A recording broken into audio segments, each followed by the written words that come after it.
Hello बच्चों, welcome to Sunil academy. और आज हम करेंगे बेटा इस एक्सरसाइज का last question, last but not the least most important question. और एग्जाम में यही क्वेश्चन पूछा जाता है। थोड़ा सा टिपिकल है लेकिन आपको बिल्कुल आसान तरीके से सॉल्व करना सिखाएंगे। चलिए बेटा स्टार्ट करें आज का क्वेश्चन। क्वेश्चन में दिया क्या पहले वो देख लेते हैं बेटा। ट्रेपीजियम दे रखा है और कौन कौन सी साइडें पैरेलल है, ए बी और सी डी। उसके अलावा ए डी और बीसी, ये वाली जो साइड है डबल कट वाली, ये इक्वल है। ये मुझे गिवन में दे रखा है और फिर ये चार पार्ट आपके सामने हैं, ये पूछे गए हैं एक एक करके प्रूफ करने हैं। गिवन मैंने लिख दिया बेटा यहाँ पे, A B parallel C D है और A D equals to B C. उसके अलावा आपको क्वेश्चन में कंस्ट्रक्शन भी दे रखी है, उन्होंने हिंट भी दे रखा है। क्या करना है, सी पॉइंट से एक लाइन ड्रॉ करनी है जो इस साइड के पैरेलल होगी, ए डी पैरेलल सी, वो भी यहाँ पे लिख दिया है। तो चलिए बेटा अब स्टार्ट करते हैं प्रूफ। फर्स्ट पार्ट को कैसे करेंगे यहाँ देखिए। तो बेटा मैं क्या करता हूँ, एंगल के नंबरिंग कर देता हूँ, अदरवाइज क्या बड़ी कंफ्यूजन सी रहती है। तो आप भी नंबरिंग से ही करना। इसको मैं 1 मान लेता हूँ, इसको बेटा 2 ले लेते हैं, इसको 3, इसको 4। ठीक है, अब आप देखते जाइएगा। सिंस गिवन क्या था आपको, ए बी जो है पैरेलल सी डी और आपकी ए डी जो है इट इज पैरेलल टू सी। पहले जो लिखा है बेटा उसको देखते हैं क्वेश्चन में क्या कहता है। ये वाली साइड इसके पैरेलल है और ये वाली साइड बेटा इसके पैरेलल है। तो जब अपोजिट साइड्स पैरेलल हो जाएं तो हमारे कोऑर्डिनेटर का नाम क्या बन जाता है बेटा, पैरेललोग्राम। इसका मतलब आपका ये जो कोऑर्डिनेटर दिख रहा है जिसका नाम है A E C D, it is a parallelogram. अगर तो ये पैरेललोग्राम बेटा तो इसकी अपोजिट साइड्स क्या हो जाएंगी, बराबर हो जाएंगी। तो इसका मतलब ए ई किसके बराबर हो जाएगी, डी सी के, और ए डी जो है किसके बराबर हो जाएगी बेटा, सी के। और ये वाला रिजल्ट मुझे आगे यूज करना है। ठीक है, आगे देखिए बेटा। अब एडी जो है किसके इक्वल है, सी के, और एडी जो है वो बीसी के इक्वल भी है। ये आपको गिवन में दे रखा था। सिंस आपका जो एडी है वो बीसी के बराबर है और आल्सो एडी जो है वो सी के बराबर है, तो एडी इसके बराबर भी है, एडी इसके बराबर भी है। तो इसका क्या मतलब हो गया कि बीसी और सीई भी आपस में बराबर है। ठीक है बच्चों, अगर बीसी और सीई ये दोनों बराबर हो गए तो बेटा अगर साइड्स इक्वल हो जाए ट्राइंगल में तो एंगल भी क्या होते हैं, इक्वल हो जाते हैं। तो यहां से क्या पता चला हमें कि एंगल 2 इक्वल्स टू एंगल 3। क्यों, क्योंकि opposite equal sides have equal angles. ठीक है, ये बिल्कुल सीधा सीधा हिसाब है। साइडें बराबर तो एंगल भी बराबर, तो इसका मतलब एंगल 2 और एंगल 3 बराबर हो जाएंगे, जो हमने यहाँ पे लिख दिया है। अब देखिए बेटा मुझे क्या करना है, ध्यान से देखिएगा। अब मैं लिखूंगा angle 1 plus angle 2 equals to 180 degree. बता सकते हो बेटा क्यों 180? सुनिए क्यों 180 है बेटा। ये एंगल 1 है, ये एंगल 2 है।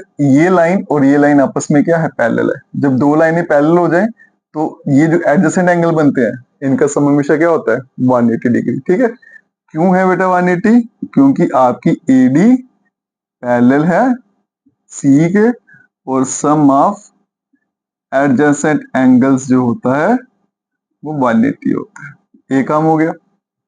दूसरा आप देखोगे बेटा एंगल 3 प्लस एंगल 4, ये भी 180 डिग्री है।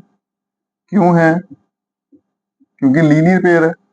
ठीक है, अगर मैं इन दो इक्वेशंस को कंपेयर करूं, नंबरिंग दे लेते हैं आपके लिए थोड़ी आसानी हो जाएगी। इसको 1, इसको 2। तो from first and second right side बराबर है तो लेफ्ट ही बराबर होगी। Angle 1 plus angle 2 equals to angle 3 plus angle 4। ठीक है बच्चों, यहां तक कोई परेशानी तो नहीं? अब लेकिन मुझे क्या प्रूफ करना है कि एंगल ए और बी बराबर है, मतलब एंगल 1 और 4 दोनों बराबर करने हैं, तो 2 और 3 आपस में कटने चाहिए। लेकिन कैसे कटेंगे, यहां देखिए। इसको मैं स्टार नाम दे लेता हूं। स्टार क्या कहता है कि 2 और 3 बराबर है, मतलब 2 के बदले में 3 लिख सकता हूं। तो मैं यहां लिख देता हूं 2 के बदले में 3। ये कहां से पता चला मुझे, फ्रॉम स्टार। तो ये 3 कट जाएगा, तो एंगल 1 कितना हो गया बेटा? एंगल 4। अगर एंगल 1 और 4 बराबर हो गए तो एंगल ए किसके बराबर हो गया? Angle B. और ये आपका फर्स्ट पार्ट प्रूफ हो गया। बस इसी में थोड़ी दिक्कत आती है, थोड़ा लेंथी है, बाकी दोनों जो तीनों पार्ट है वो बिल्कुल आसान से है। अब देखो बेटा क्या बताना है मुझे, ये दो एंगल आपस में बराबर है, वो कैसे बताएंगे? फटाफट करते हैं। Angle A plus angle D equals to 180 degree. इसी तरह से angle B plus angle C equals to 180 degree. क्यों? क्योंकि ये लाइनें पैरेलल है बेटा, तो फिर ये एडजेसेंट एंगल का सम कितना बनेगा? 180 डिग्री। क्यों होगा बेटा? क्योंकि A E parallel to C D, और फिर sum of adjacent angles is 180 degree.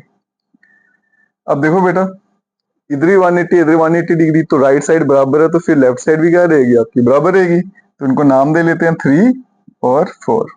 तो यहां आ गया बेटा from 3 and 4 angle A plus angle D equals to angle B plus angle C. ठीक है जी। अब ए और बी दोनों बराबर है, तो यहां से मैं कट कर दूंगा, तो angle C equals to angle D. इसके साथ ही आपका दूसरा पार्ट भी प्रूफ हो गया।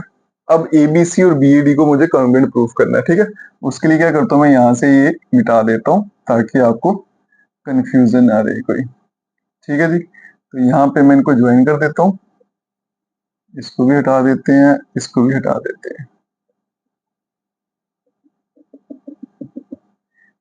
तो थर्ड पार्ट पे चलेंगे। कौन कौन सी ट्राइंगल है बेटा? A B C and triangle B A D.